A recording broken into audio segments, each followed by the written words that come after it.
guys! Today's video is magluluto tayo ng sinampalukang manok na native. So yung ating main ingredients is ating manok na native. Naka-prepare na to, nalinisan na, is malinis na rin. Itong dahon ng laurel, batuan. Ito yung well-known dito sa Western Visayas na pampaasim. Dahon ng yung haba sili, yung chicken cubes, sibuyas, bawang, yung ating dahon ng tanglad o lemongrass, maraming ginger, uluya. Ito guys, disclaimer lang ha. Yung iba kasi pag gumamit na ng tanglad, hindi na nila nilalagyan ng luya kasi yung sabi is magko-contradict yung kanyang lasa, maglalaban yung kanyang lasa. Pero sa akin guys, is yung gagawin, ang gusto ko lang is yung nutrients ng dalawa. Kaya walang problema sa akin kung ano man yung lasa niya. Pero sa akin, nagugustuhan ko rin na i-combine silang dalawa. At saka yung rock salt. So yung gagawin natin is, papakuluan natin to, yung manok. Manok na may asin lang.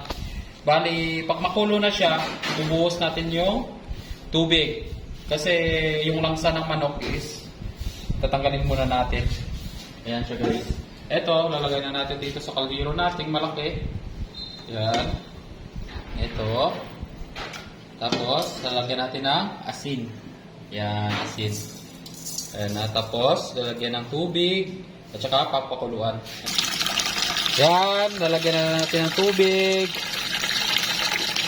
Hahatiin na natin. Kakalahati lang siya. Ayan guys, papakuluan natin hanggang kumulo, hanggang nalalabas yung mga dugo niya. Tapos ibubuhos natin. Tanan! Kumulo na siya. So, yung gagawin natin is i-drain natin yan. Kasi nga para yung mga dumi niya, yung dugo niya is matatapon muna. Para mas masarap. Guys, so hugasan natin siya. Pinakaluan niya.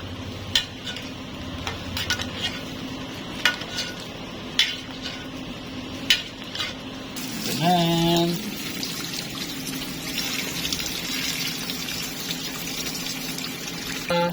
Pagkatapos natin ma-drain, so lalagyan natin ulit natin siya ng tubig. Malinis na tubig. Yan siya guys. Sasalang na naman natin ulit. Yun na yung time na lalagay na natin yung mga ingredients, boss. Okay, lalagay na natin yung sibuyas, bawang,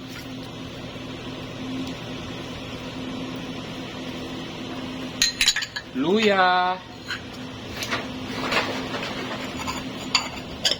asin,